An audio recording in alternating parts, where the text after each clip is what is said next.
Hello, everyone. I'm Robin Frey Carey, CEO of Social Media Today, and I'd like to welcome you to our first ever video webinar, which is part of our Best Thinkers series of webinars on important topics in social media. Today, appropriately enough, we're going to be looking at who's winning with online video, and we're going to look at the ROI issue, which is always a huge one for marketers in this day and age. Our guests today are two experts that I can't tell you how fortunate and pleased I am to introduce. The first is Doug Simon, who's CEO of DS Simon Productions. Doug, thank you so much for doing this today. Thank you. And it was definitely social media that brought us together for this event. That's for sure. Yeah, social media on the NJ Transit. And our second guest, who's coming in by Skype, is Mike Proulx, who is a Senior Vice President at Hill Holliday in Boston, and also the author of Social TV. And he's going to talk a little bit about his book, which is terrific, and those findings there. Mike, thanks so much for joining. Excited to be here. Thanks for having me. So let's get started by, first, let me just ask everyone in the audience to join the conversation just for, as we do with all of our webinars in our Best Thinker series.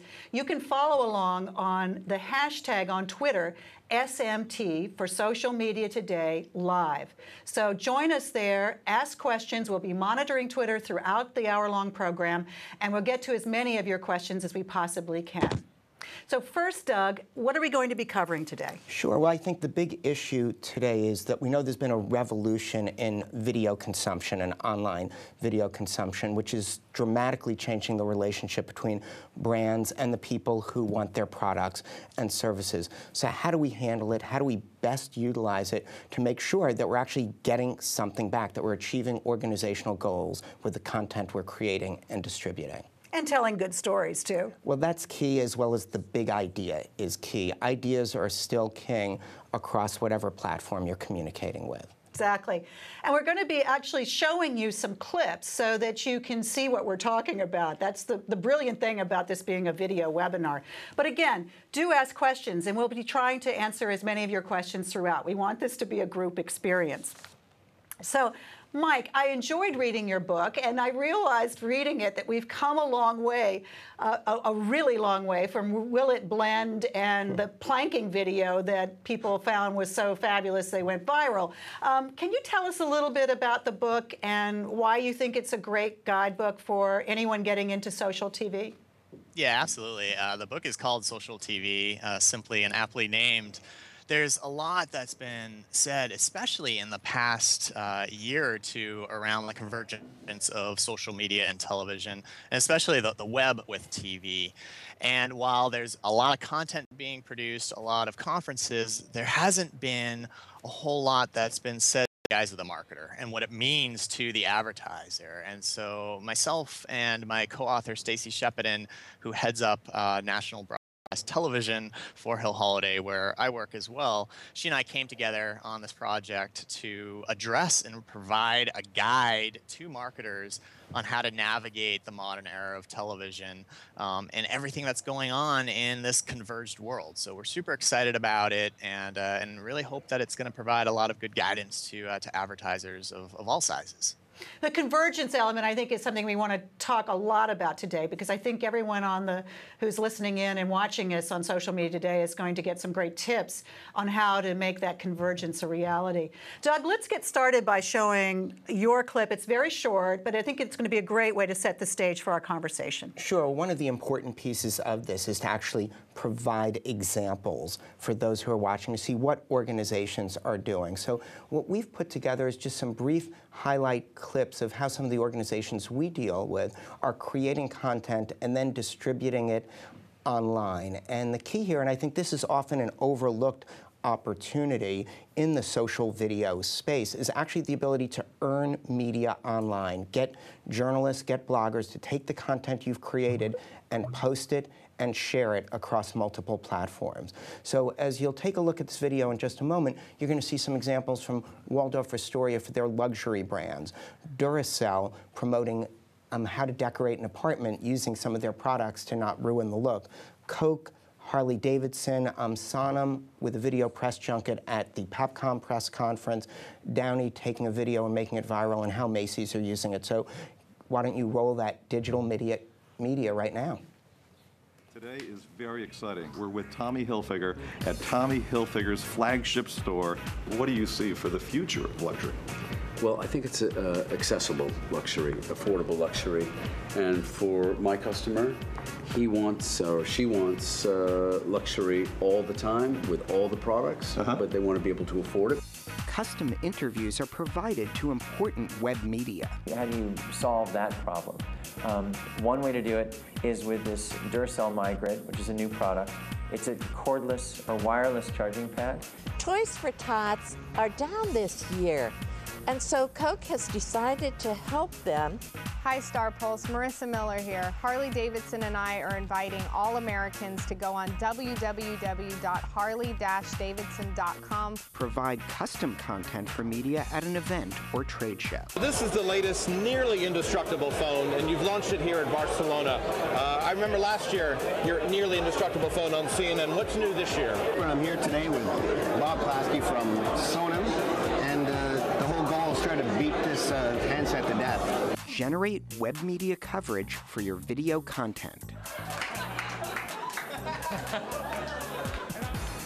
Not sure exactly how to get ready to live in a window, but you know, I've been taking a lot of naps. Just been hanging out with friends just to get that vibe. See what that culture is like. I'm boning up on bedtime stories, watching those Downy commercials over and over again. I have several things to show you for the Macy's Thanksgiving Day Parade. A few of them are kind of behind the scenes, so come along.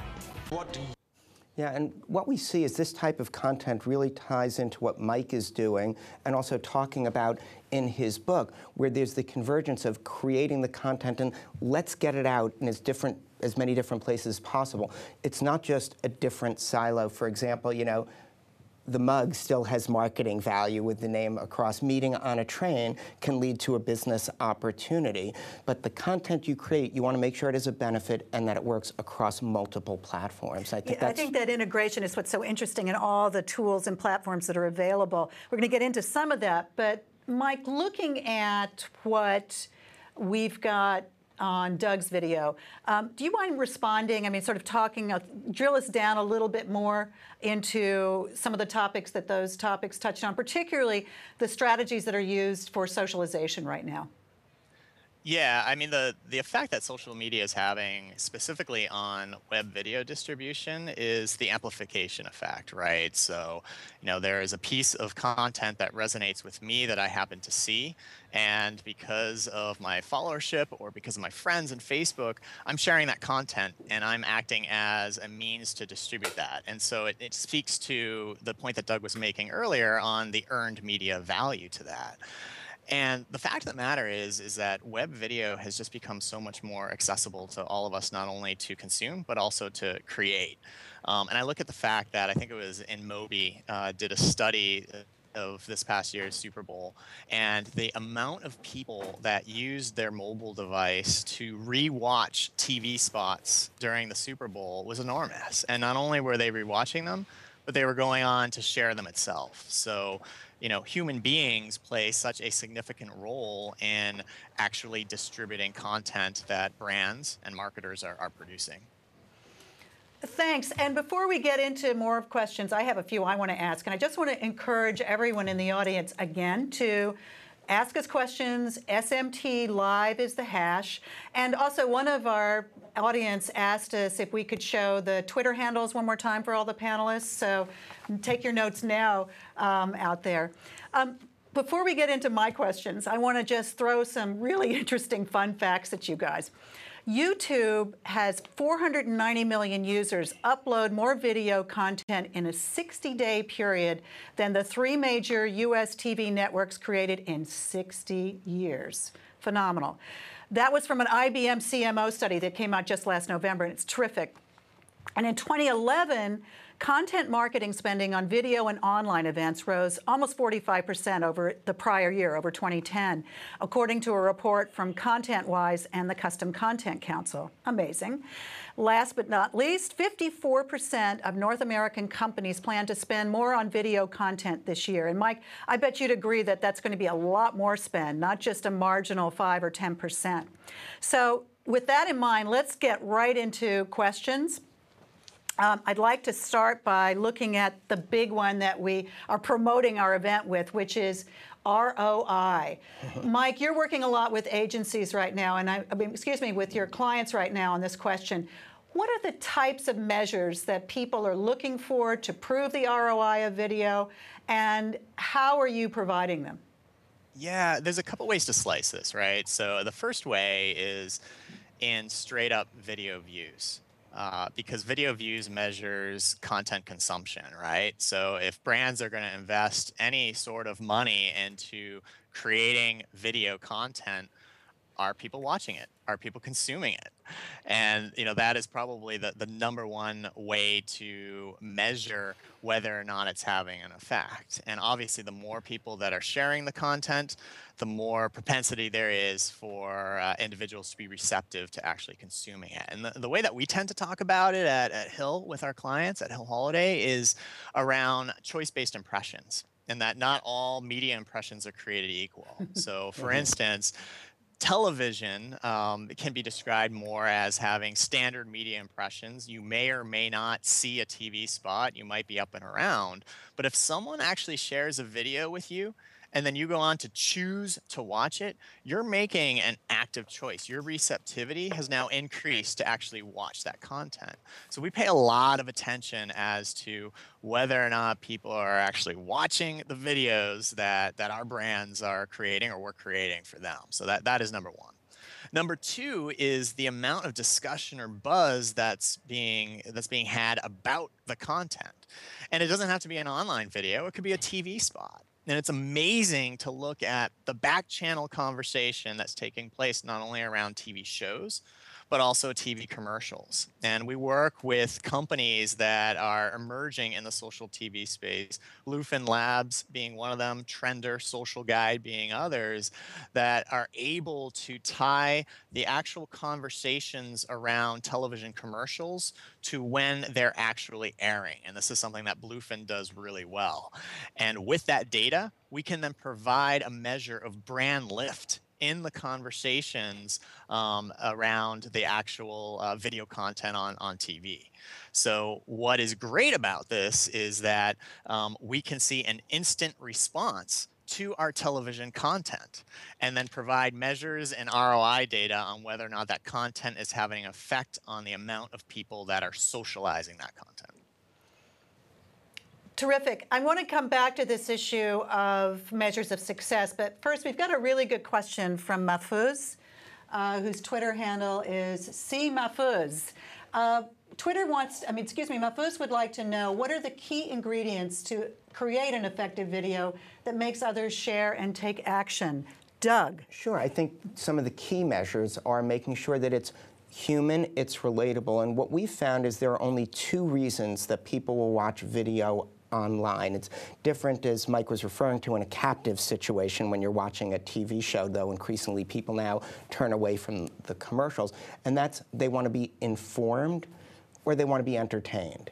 And we haven't been able to come up with a third reason why people watch video online. I'd love it if someone could tweet about that and give us a different answer. So the key is, are you informing a group or are you entertaining them? And I think when we get to the talk to ROI, if it's okay to go back to what Mike was saying absolutely. About choice-based, I think there's a piece, when you've got a terrific budget, you can easily look after the fact, monitor all these different levels, monitor the impact and effect your content is having almost in real time.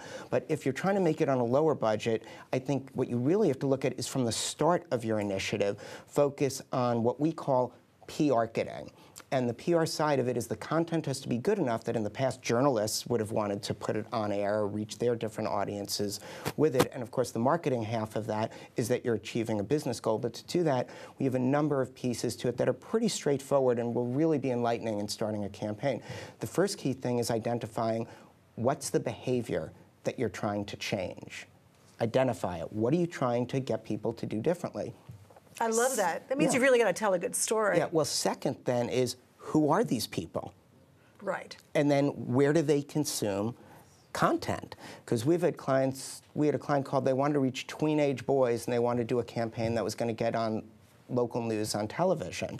And I happen to have 2 teenagers myself, and the one thing I know in the morning, if they've got TV, it's ESPN. They're not watching. So why would you do a campaign trying to change their behavior when they're not going to be there? So you've got to find out where they're going to be. Then the next piece is what's the content that's going to motivate them to change their behavior, and can you create that? And then you create it in real time frequently. Yeah, well, and then put it together, and then what you've got is an audience you know you're trying to reach, a behavior you're trying to change, content you know will be effective, and content you can put in front of these people. And then the whole process in our opt-in culture almost becomes self-selecting as a key for ROI success. Well, Mike, you were talking, and Doug, about the audience issue. Doesn't social give us way more data in real time about who that audience is? I mean, from site behavior, which I realize a lot of people are uncomfortable with because of privacy concerns, but all kinds of analytics. How are those being applied to video, and how does that affect, Mike, what your clients say about ROI? Do they feel now that they have a better sense that they're reaching the right people with their video message? What it gives is an element of color and dimension that we've never had before, right? So, in television, let's use that medium for a second.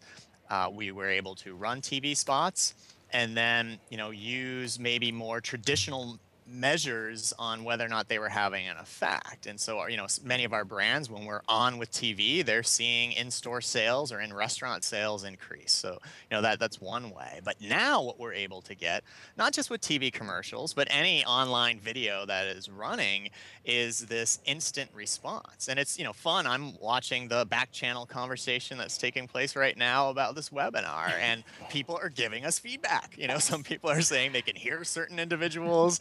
They're asking questions, and it is this instant feedback that actually lets us know whether or not our content is resonating, whether or not it's having an effect. So there's an element of sentiment. Other ways, and when we talk about, so there's ROI, which is your actual return on investment calculation, but then, there's more in general measuring success of your marketing program. And, we take it a step further as well to actually, either run survey data or panel data to measure purchase intent, as well as purchase consideration to the brands when we're running video content as well. So that's just another step at kind of measuring the success on whether or not our campaigns are moving the needle on KPIs that are important to our clients. So Norma Desmond would be pleased, wouldn't she? So that was a movie joke. I've got a great question here from Jared Schechtman, and I'm going to ask both of you to respond. He says, how effective are video blogs versus standard text? And it's an important question for us because social media today is mostly text at the moment. And then what's the most effective mix of them both, and give examples? Yeah, I'd like to take that first part of that question because I'd seen a tweet earlier about B2B. And from my own experience, I was one of the first to start video blogging back in 2008, and I think Amanda Condon was one of the only ones out there. And our business was changing. The role of TV was declining to some degree, and we had to come up with new product services. And my thought was, well, I should engage in it before I start creating products, so I might actually learn on our own money instead of our clients' money.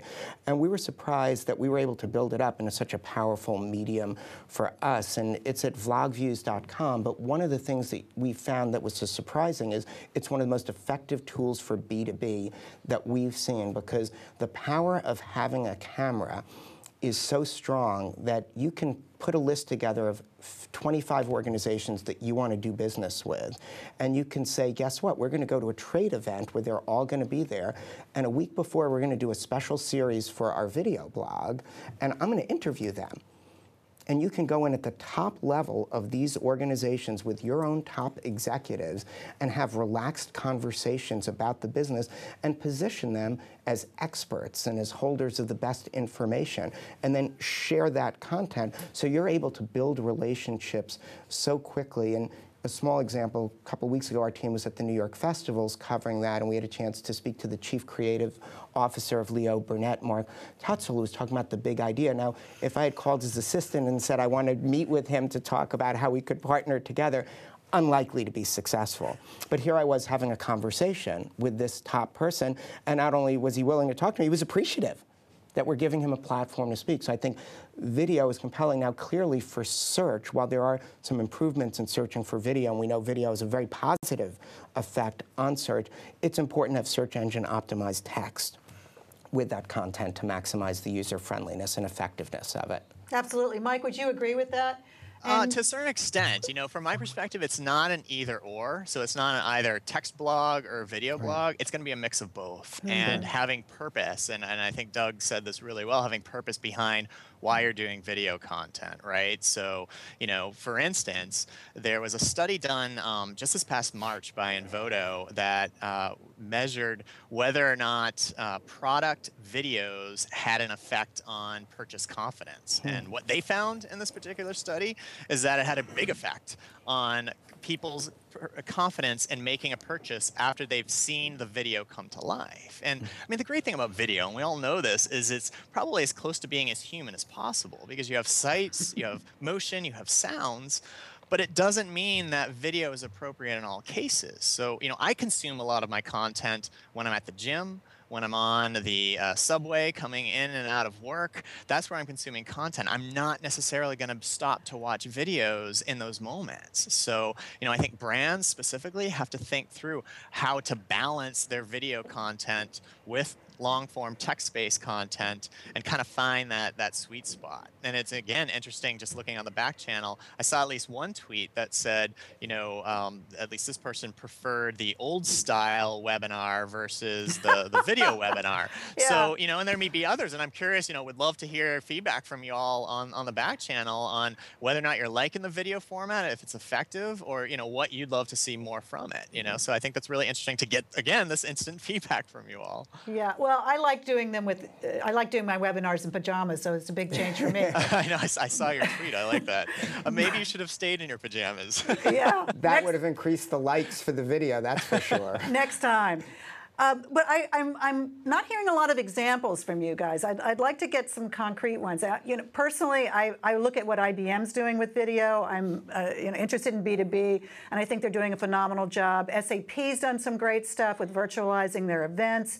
But what do you guys like? B2B, B2C? What are some of the best examples? Sure, I've got some good examples for you, and IBM is one that you spoke of. They did a tremendous job with their 100th anniversary, turning it into multiple layers of content, cross-channel, a book that they developed, video that they put together, and it speaks to what Mike says, and perhaps the feedback that we're getting from that one naysayer, hopefully not too many more, is that the idea of maybe we needed to integrate what we're doing on video with PowerPoint, so it would have text and video combined, which is something that we can do for the next one to make sense. Other examples of organizations using it effectively, Mayo Clinic, Cleveland Clinic in the healthcare space have used it to become leaders. Southwest Airlines has been very effective using video in social media to really establish their brand identity. I think many of you will recall a flight attendant singing and dancing to the instructions that everyone gets when they sit on a plane, and having that get more than 1 million views by going viral. And what a statement. Like, imagine, flying is fun. What a great concept. And touching on something Mike said, I think one of the most effective and simplest and lowest cost videos to produce is, how does it work? Video. You show a product, here's how it works. Because that's the question you'll be asking when we're thinking of content marketing. We want to be looking at what are the questions people are asking us, and can we answer that in video, and it's likely to show up in search and be a top result and get people to your information. Mike, examples, and not just Hill Holiday clients, please. Yeah, I'll use No Hill Holiday clients in this case. So I'll answer first from a big brand perspective. We work with big brands. I personally love seeing extra footage or additional content from marketing programs, right? I don't look at the notion of video as being a video campaign. I look at it more as what's your marketing program or what's your marketing campaign, and how does video help to support that, right? So they had, you may have seen these TV spots last year. They were running a Toyota Sienna campaign for the new minivan, and then they featured a family. It was very shot in Modern Family style, very funny for 30-second TV spots. And then they ended them saying, meet the family, go to YouTube, and had the YouTube address. And when you went to YouTube, there was a whole bunch of extra footage and extra videos, but one of them was this music video called Swagger Wagon. And you watched it, and it was hilarious. And this is the kind of content that was YouTube appropriate, meaning it was right for the audience. It extended the brand, extended Toyota. People were sharing this, and I looked just last night at how many views it's gotten since, and it's now over 10 million views that this particular video got. You know, another example, and you brought it up earlier, Will It Blend, right? We've been using that example for years, but here's what's interesting about that, right? So this is a great, you know, and Doug pointed out when video is good and when it's not. You could write a lot about how great the Will It Blend blender is, you know, the Blendtec blender. But to actually see it come to life and the kinds of things that it can blend, you know, when they put the iPhones in the blender and all of that. So they got, I just saw this stat 2 days ago, they now have over 500 million views across their videos, and they've calculated a 700% increase in sales. So, you know, it worked for them. And video is something that small brands can use and big brands, because the cost of entry to create video content now is super low. It's become so accessible to everyone to be able to create video. Well, that's a really good question. Sorry for interrupting, Doug, but have our expectations of production value gone down as social's gone up? I mean, are we now able to do things more simply and get away with it? Is the era of the $2 million 60-second commercial over? We're actually seeing the pendulum swing back slightly the other way, because we saw a period where people were doing good video, and then they were like, wait, my nephew can do it, we can use our flip cam for everything, and then they realized, wait, the audio's awful on the flip cam if you're in any area that's not, you know, a soundproofed, hermetically sealed environment. So we've seen that change, but I think it's also about right-sizing the production to the purpose. If you're at a fashion show and you want to show behind the scenes of the preparation and getting ready, a flip camera is totally not only correct, but probably the best use to get content out there immediately. If you want to if you have a luxury brand, Waldorf, for example, in the piece, we showed clearly they wanted to be shooting HD video when their head of luxury was out with Tommy Hilfiger at a store having a conversation. It's really about right-sizing the production to your brand, and that's a key point to lose sight of. Some brands don't necessarily have a fit for the quote YouTube style video, even though they can still use YouTube effectively, but it's got to reinforce what the brand's about and communicate a positive message. So somewhere Don Draper is smiling, right?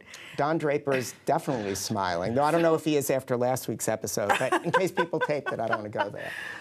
Mike, what about that question? Production values, are you, where's that going? I 100% agree with Doug. As much as I'd love to disagree with him and have some like healthy debate, I agree that, you know, I mentioned video content's becoming accessible. In that same statement, the accessibility means it's within our reach to actually create better content, the tools that we now have at our disposal. And it does all come down to content. And Robin, you mentioned storytelling, right? I mean, this is what it's all about. There's ways of using paid media to get views of videos, and there's ways to incent people to share videos. But if the content is crud, then it's not something that people are going to want to share or consume.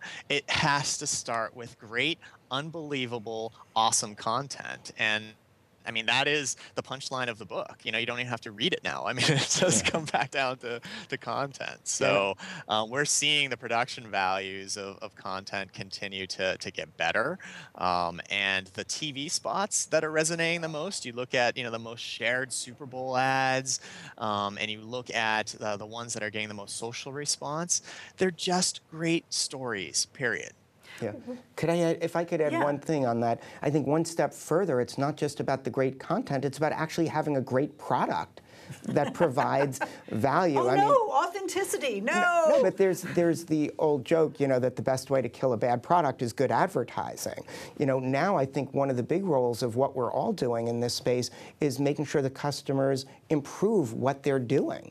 There's so much more transparency. Customer service has to improve, because if it doesn't, you're a Twitter, huge firestorm within a day if you're not prepared to deal with it. So everyone has to get better about the core of what they do. One area that we've seen a significant growth in receptivity by media and also social media is about corporate social responsibility initiatives that we partner with organizations. And one of the big things, and IBM again was a wonderful example, is you want to make it relate to the value of the brand and what it's about. What they do, if people want to volunteer, which they strongly encourage, let's say I was going to volunteer, I worked for IBM, I wouldn't work in a food kitchen, the chef would work in the food kitchen, but I might help people with their marketing if it was a nonprofit organization. So they actually made that a requirement of their CSR, that employees had to use skills they developed at IBM in their CSR campaigns. Tremendously authentic, powerful, and effective. They have more than 400,000 people who've actually volunteered to take part in that initiative. Well, and a great use of empowering your own employee base to create content for you. And I think the other thing, Robin, as well on that and production value is just look at where YouTube is going, right? So, 6 months ago, they relaunched YouTube under more of a channel organization. So, they're moving much more towards organized channels. They're doing content deals to get more professional quality content that's going to work not only online, watching via computer or tablet or mobile device, but also connected into their Google TV product. So video is something that is just becoming much more pervasive. Nielsen just this morning launched their new cross-media report and mentioned in that report that watching videos on a computer is now as common as watching video on the television set. Amazing. And I think that says a lot. The turning point, right? So we have a great tweet from WH Relocations, and may I recommend to you, WH, use your own name in your tweets, but it's such a good tweet that I'm going to go ahead and ask it anyway.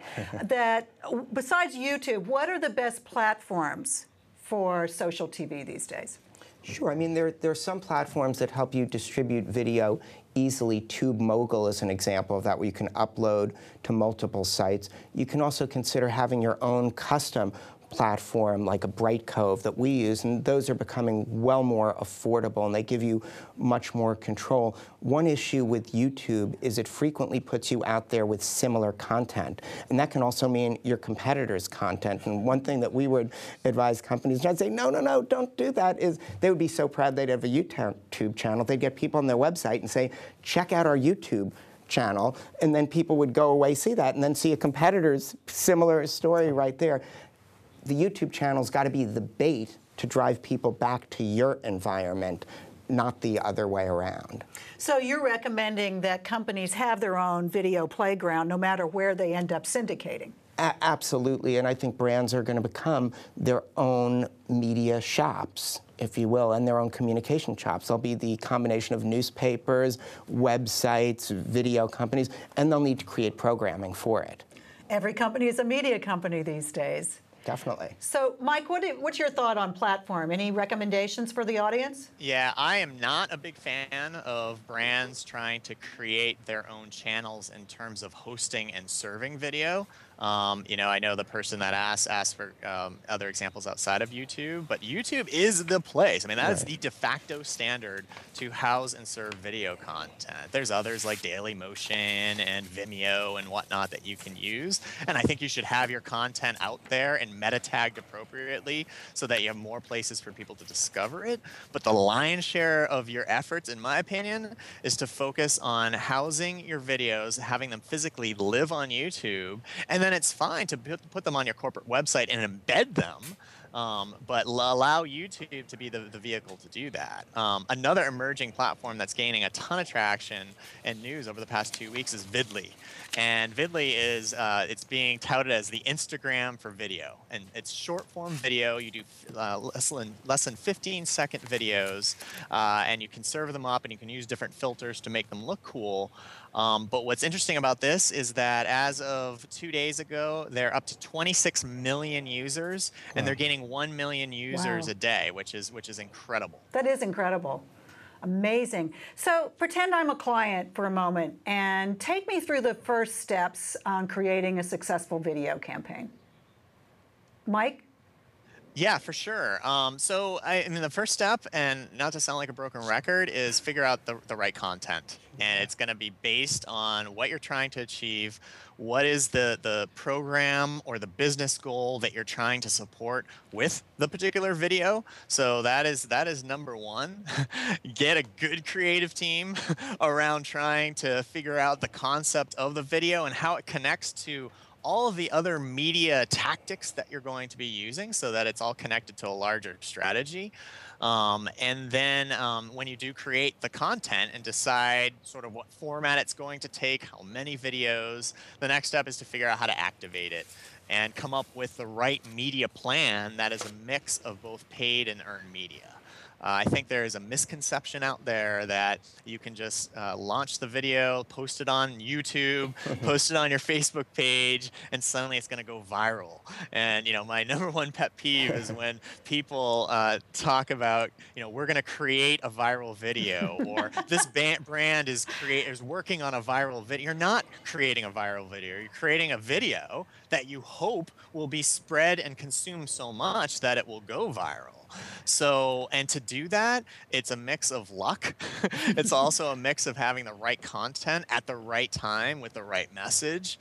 And there's no one size fits all for video. And you have to also activate it using paid media. There's some very rare examples that are the exception to the rule where, you know, a video was just simply posted and it spread like wildfire, but that is super rare. So think about using paid media to help distribute content. You can use video display ads. You can use organizations like Outbrain that will actually recommend video to your target audience based on sites that they're already on and consuming. And really work through that media plan so that it's as effective as possible. And then the last piece is measuring it, you know, measuring the heck out of it and continuing to optimize during your campaign, not waiting until the end. I think that's a good point, but does that mean that you really have to begin socializing and creating a network prior to a launch of a video? I mean, you should be laying the groundwork for its success later? Do you want to talk about that, Doug? Yeah, sure. Definitely, and I agree with so much of what Mike said. I had one point that I might add, but it does start with what's your campaign, what are you doing, what are you trying to accomplish, how do you execute it across these multiple platforms? And you raise a good point, that it's already building on the existing relationship that you have, and now with social media playing such an important part in what organizations are doing, how they're communicating internally and externally, because those walls have broken down as well.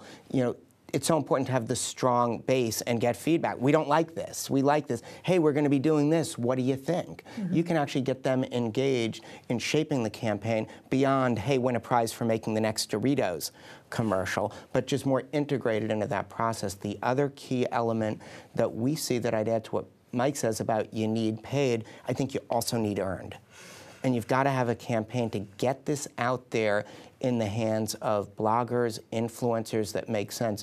In our web influencers study from last year, we found 85% of websites, of TV stations, magazines, newspapers, and radio stations used outside produced video. We're in mid-process on our 2012 survey, and 90% of bloggers this year use outside produced video content on your site. So it's the amplification effect of getting it into these hands of the right bloggers. And also, to back up what Mike said, you have to really judge based on subject matter.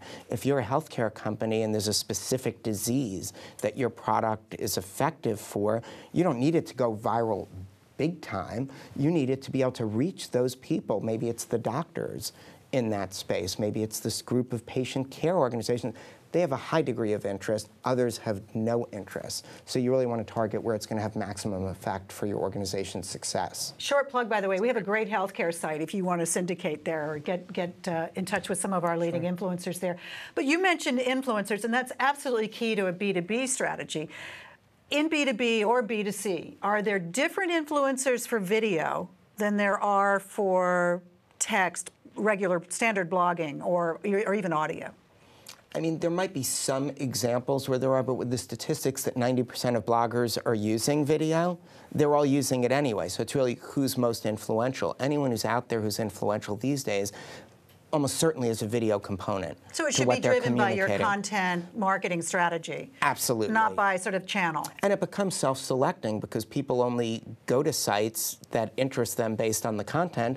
People only put stuff on their sites if the content's relevant to the people who go there. So you actually can get higher value than in the old days of being on a TV station where you hoped it was relevant to 3% of the people watching. Now you almost know by definition, with the exception of some of the larger, you know, a Mashable or some other site like that, that is a broader audience, you know they're interested in the content if they're going to someone who's an influential blogger about that information. Do you build that into your campaigns that you recommend, an influencer strategy, Mike? For sure. I mean, a big part of our digital strategies for our clients is to reach people where they're already engaging content, right? So not trying to bring them to you as a brand, but to get your content out there where they're already consuming like-minded content. And influencers are a big part of that. If you can get an influencer to share a video that you created, or better yet, create one of their own that's appropriate for their followership, that is the money shot right there. And we did something for one of our retail clothing brands for a back to school campaign a couple years ago. There's this phenomenon, we were trying to reach millennial girls, and there's this phenomenon that I don't know if some of you heard of or not. It's called haul videos, H-A-U-L. And if you go to YouTube, you'll see thousands and thousands and thousands of these young girls that will go out shopping, and then they'll do a video and actually their haul showing the clothes that they bought and how much they paid for and the brand names. And so for this client of ours, we found two of the most influential haulers, these teen girls. They happen to be sisters, and they each had something like 75,000 subscribers to their own YouTube channels.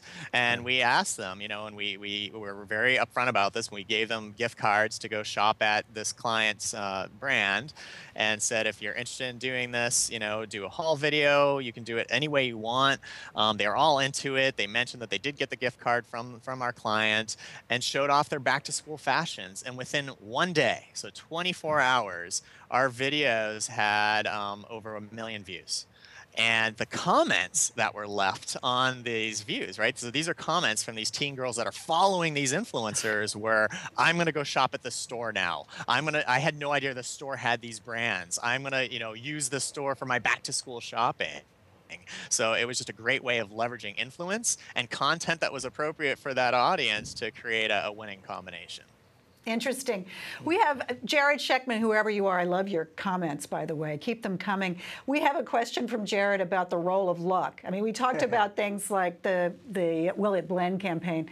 And when you were speaking earlier, Mike, about viral, it reminded me of what I heard one of our bloggers, David Meerman Scott. You know, David's a phenomenal marketer and social media expert. And he said the next time someone, if you're a client, if someone comes in from an agency and says they're going to give you a viral video, fire them right away. Or shoot them.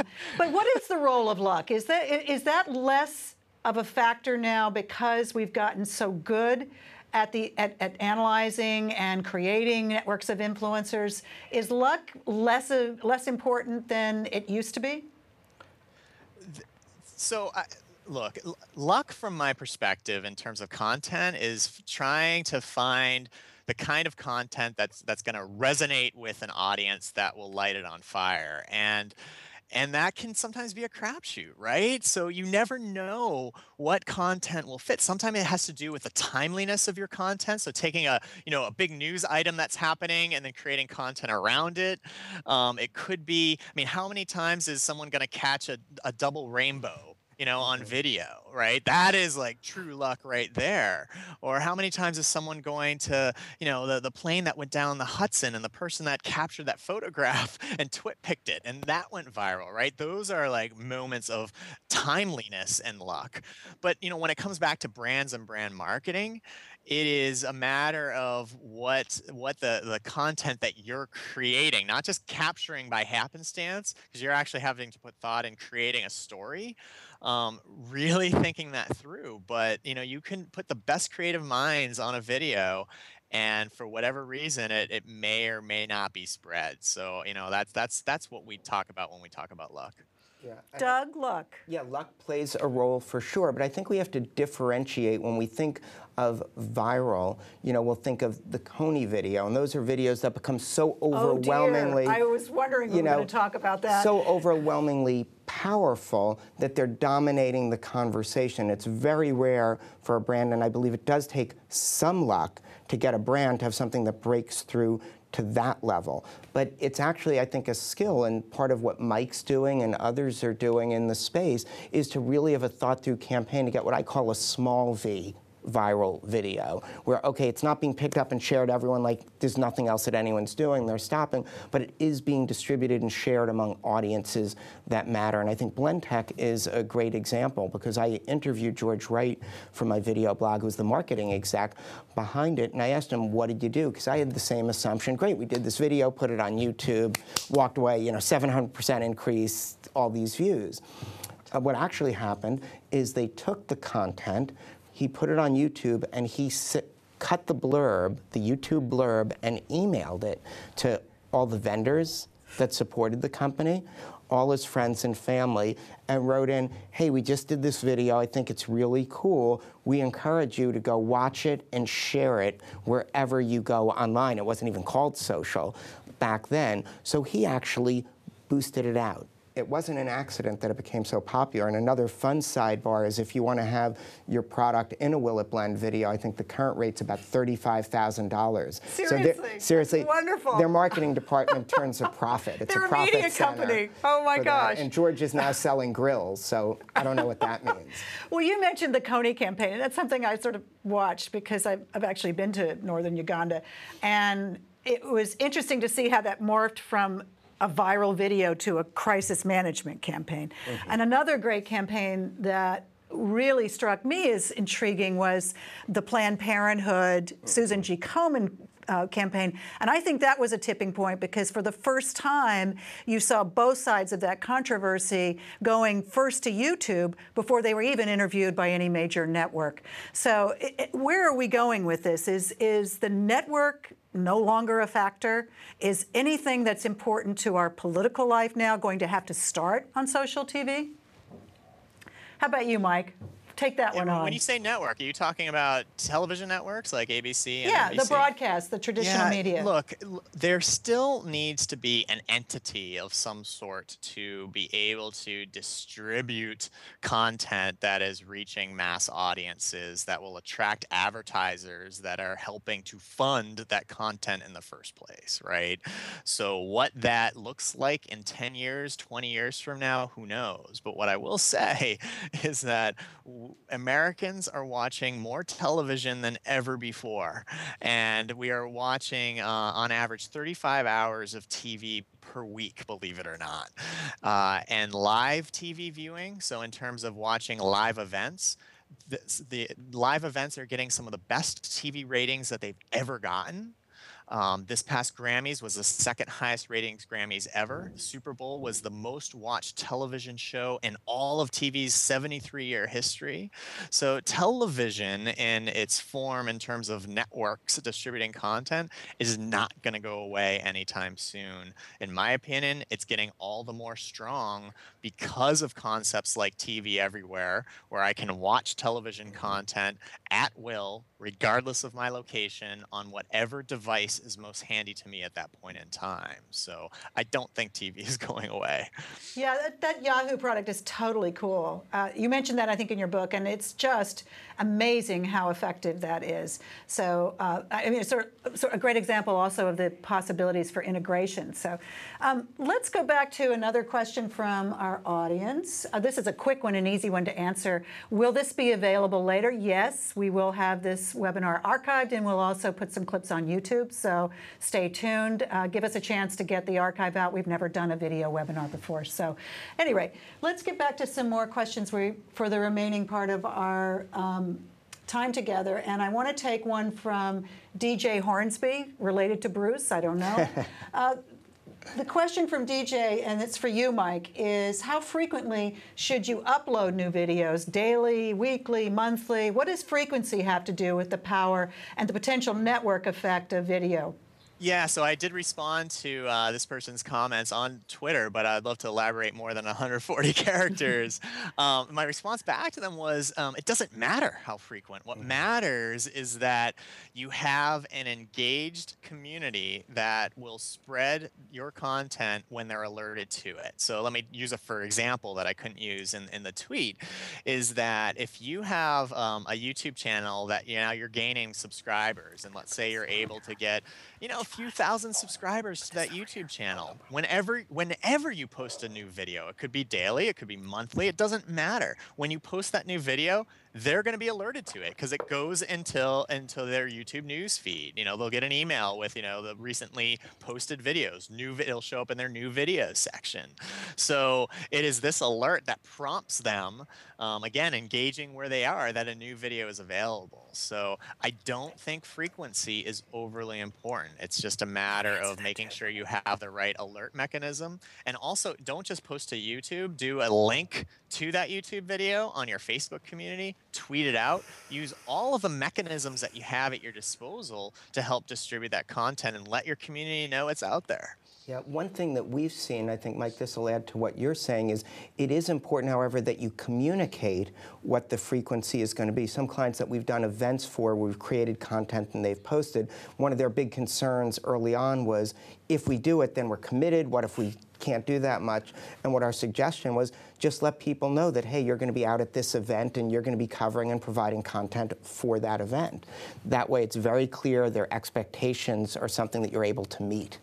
Yeah, I totally agree with that. Especially if you're doing a web series that continues from one thing to another, then absolutely. You want to set expectations to say this is going to be a weekly web series or a daily thing or a monthly thing. But if it just happens to be, a bunch of random product videos that are created or posted as they become available, it's probably less important to do that. So we've had a question from Mike Beard and some others about geolocation and how do you do this locally if you're a small business? Is that possible? I mean, are you by its very nature, is this going to be a global campaign whether you like it or not? How can you localize it, and how can you analyze the location-based analytics? Well, I mean, it's the first part of that is its relevancy of the audience, all the way back to the beginning of who are you trying to reach and what are you trying to get them to do. If I've got a tailor shop and I'm just in one town, it's unlikely people are going to get on a plane to come and, get their shirts tailored at my shop.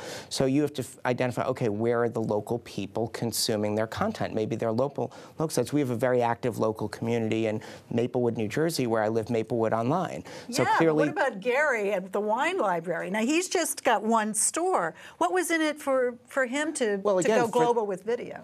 Well, again, when you say go global, he wants to get the content out there, but there have been some surprising examples. Marcus Sheridan, the sales lion, is a fiberglass pool manufacturer in eastern Pennsylvania. Now he's a marketing advisor because he realized he wanted to own some of the social media conversation. So he found not only did it help his business locally, it actually set off and started a whole new career for him. He has other people operating his pool business. I think it started a new career for Gary Vaynerchuk too, but yes. Sure, but I think, the key is that you're trying to reach certain people. Where are they getting their content? What's the content they're going to want to see? If you're running a wine store, clearly you want to know what wines pair well with what foods.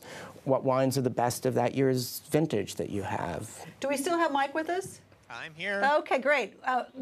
Location. What do you have to advise our audience about that? Absolutely. There's targeted media that you can buy to do that. You can, if you have, let's say that you have a new video and you want to do a post to just Boston people, then you can target your Facebook post so that it's just reaching the people that have acknowledged that they live in Boston within your Facebook fan base. You can buy paid media ads and geo-target those ads in terms of where people are seeing seeing it. So there's lots of ways to target video content on the local level. In fact, digital media is probably the best in terms of targeting video content. One thing that we do address in Social TV, the book, is in one of the chapters we talk about addressable advertising. That's something that is just starting to gain more and more traction on television, and being able to target ads at the household level. So it's turning into an interesting space where our television ads are becoming almost as targetable as digital media and digital video. Terrific. We're going to start to wrap up, so I think it's only fair to our audience out there that we give them some good advice of things not to do before we let them go. So Mike, will you give us, top thing to avoid when you get into social TV?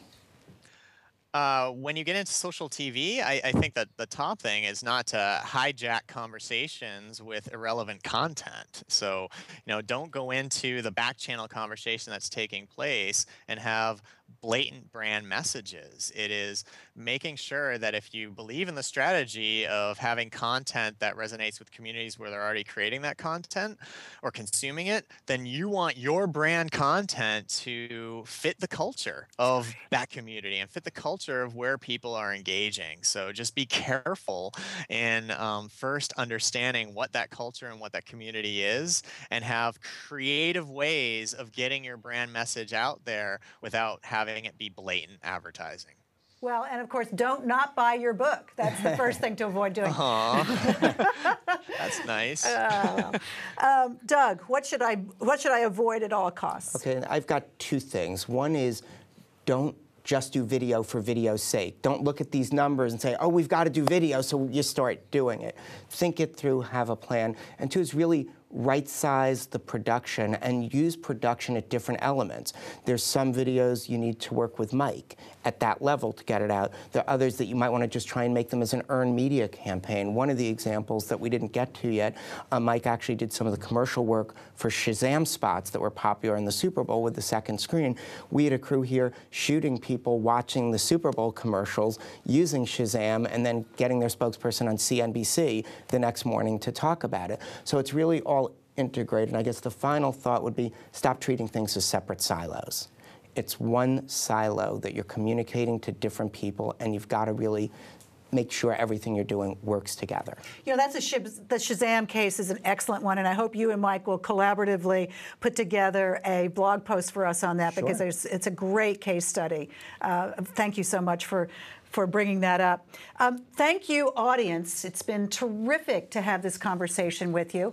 I just want to invite you also next week on Tuesday at 9 a.m. Pacific, 12 Eastern, to join us for a very important conversation about the empowered customer. We're going to be looking at how you achieve customer intimacy at scale. And it's a terrific conversation that we touched on a little bit here today, but we'll extend on our series of regular webinars, again at noon Eastern on Social Media Today. You've been a great audience. Thank you. We've had an amazing Twitter reaction, so I highly recommend that everybody capture the tweets and look at those again, and join us as members of Social Media Today, where you can blog and where you can comment on other people's posts. I want to say just a last thank you to both of you. Thank you. A thank you to Diane Simon for a terrific job of the renovation of the D.S. Simon Studios here in New York. And thanks again. Join us for Social Media Today Best Thinker Series next week. Thank you, Mike. Thank you. Thank you. Thank you, Doug.